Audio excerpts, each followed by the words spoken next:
When you first learn about all the different systems that go into building structures and designing structures, it does seem a little overwhelming. But if you look at the bigger picture, this overall concept of the process, and then start to break it down a little bit, it won't take long in your experiences to start to understand it all. So looking at structural systems is not that different from looking at design process. So we start off with the site and we analyze it. We look at case studies for different building designs and start to look at the spaces and how things work with each other, and then we start to develop our ideas. It's kind of the same with structural systems. We use different case studies and we think about the loads and how they're working with each other and how it travels from the roof to the foundations and all the different connections and building materials and loads. And then we add with that, just like the building design process, the building codes that say that we can only use so much of the land, so we have to have so many stories, and then what type of construction is it, what kind of occupancy classification kind of determines the height of it. And then we start to think, oh, well, if we can go 2 or 3 stories based on whether it's fire rated or non-fire rated materials, we can form ideas on what the structure will be made of, and looking at the charts we can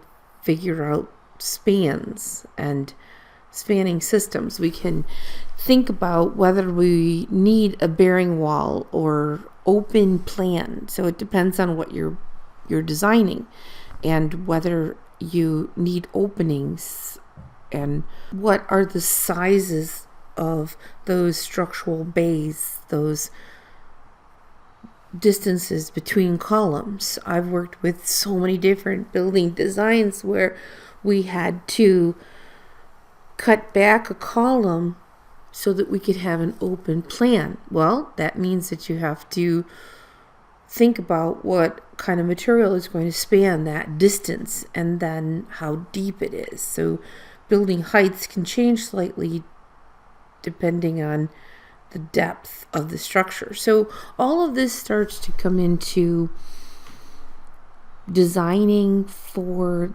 the layout of the columns and the walls that will support the loads, and ultimately what type of material is going to be able to handle that span and still be structural, architecturally aesthetic to whatever the conditions are. So each building design is a little bit different based on what your client needs are and what the process is and what's going on inside the building, especially when you're working with commercial buildings. So for instance, I worked on an addition to Ford plant, and we knew that we needed a specific distance between the columns to be able to bring the process through.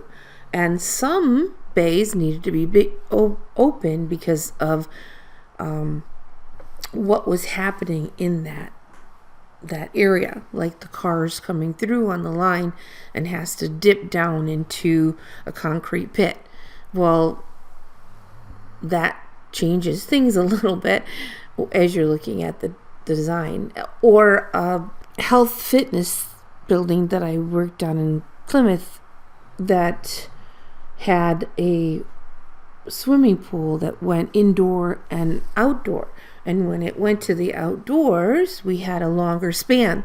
So we had to stop the column above that opening, which made for a bigger beam. So kind of understanding those concepts before we hand it over to or ask for help with a structural engineer that will verify and run those numbers to make sure that it's safe, are things that we can do. We can take some tracing paper and lay out the tracing paper over our plan and start to look at the grids of structure. Once we also have a better understanding of how far specific materials and systems can span. Taking a look at a couple of the case studies, you can see that there's Air Force Academy Chapel in Colorado Springs, which I actually visited and looked at it. When you're on ground, it's very high and grand and beautiful design. Uses 100 of these identical triangular systems to support the structure and really become a beautiful architectural form.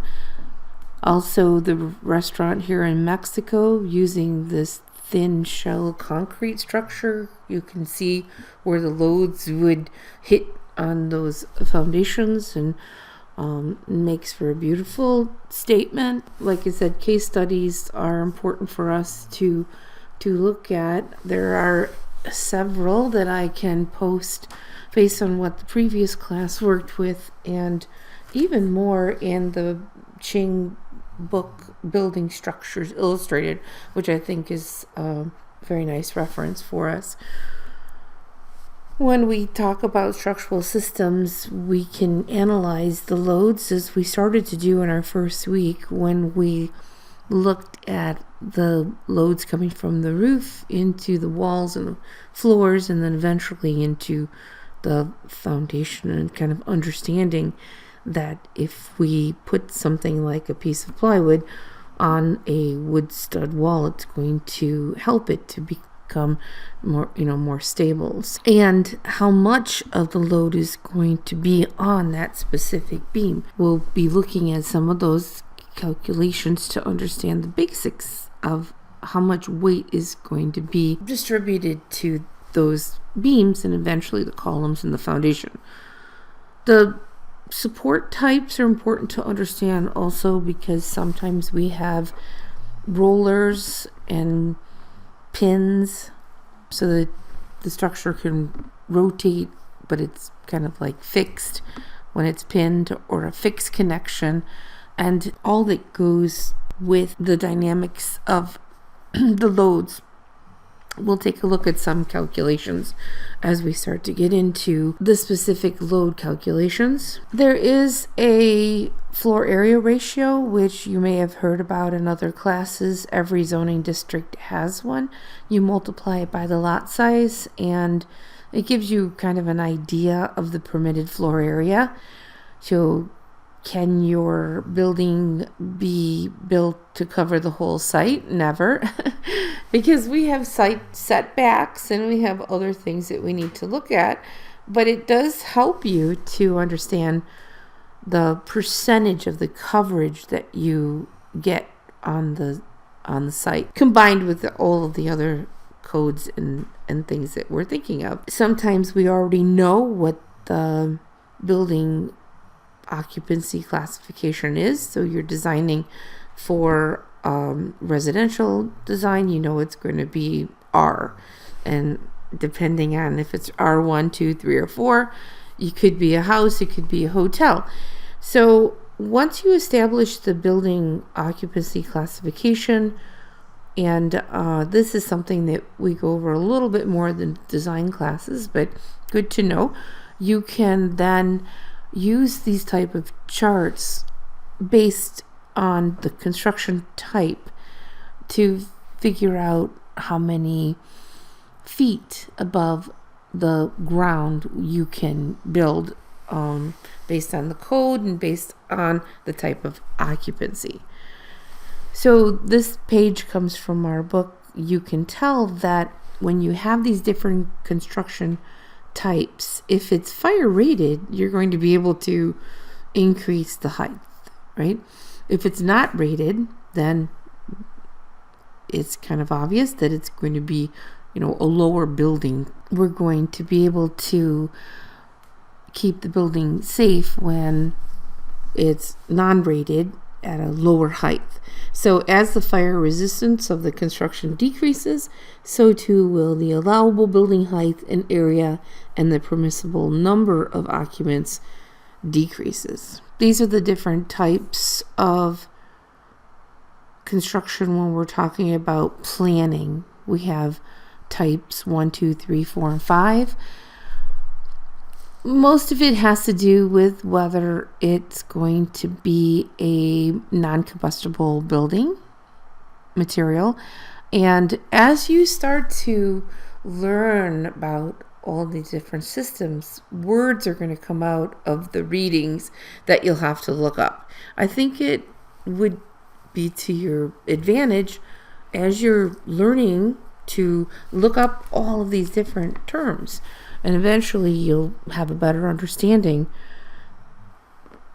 and build on your experiences. So words like non-combustible, a material which neither burns nor gives off flammable vapors in sufficient quantities for self-ignition. So that would be your type 1 and 2, the concrete, masonry, those type of materials. And then all the way to the heavy timber and the materials that are non-rated, which would be type VB, non-resistant rated construction. And that's why in the chart you see that those are lower acceptable heights and square footages. Really, if you look at the chart on the top left, this is based on the building height, the number of stories, and the floor areas per floor. So if for a restaurant A2 you use type 2A fire rated, you could go up to 3 stories and have 15,000 square feet, 15,500 square feet. And then as you work with type VB non-rated, you're down to 1 story with 6,000 square feet. So as we look at the codes, we can see that our building heights are affected by the construction type, which leads to our understanding of the structural support system.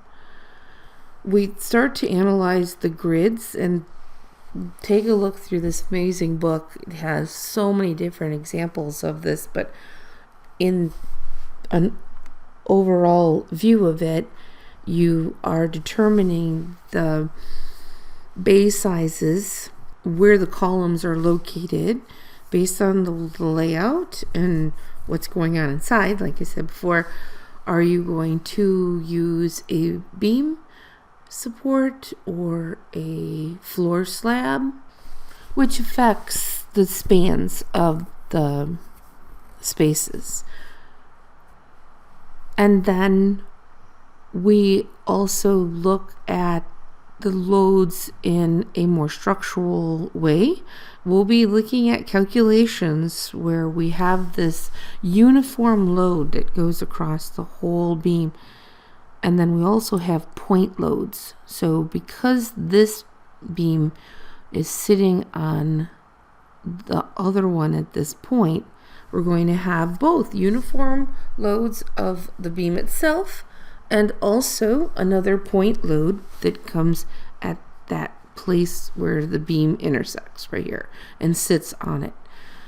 When we have loads that are coming down into the structure, we're designing for loads that react or go up so that we can create this zero equilibrium safe structure. And same with the foundations. We have to take a look at the soil capacity and determine the loads based on the building itself and the ground below. And then we're able to calculate the foundation thickness and type.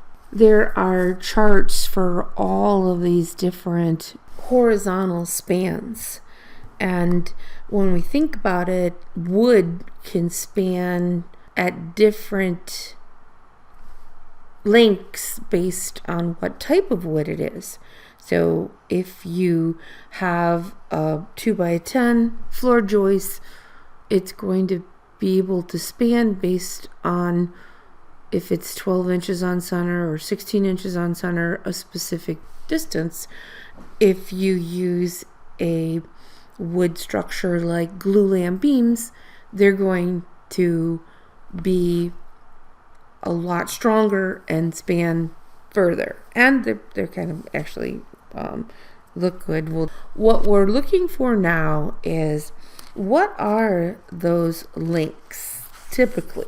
You can look at a chart and say, okay, if we're using Douglas fir and we want a 2x10, we are working with 16 inches on center, we can span up to here a specific length.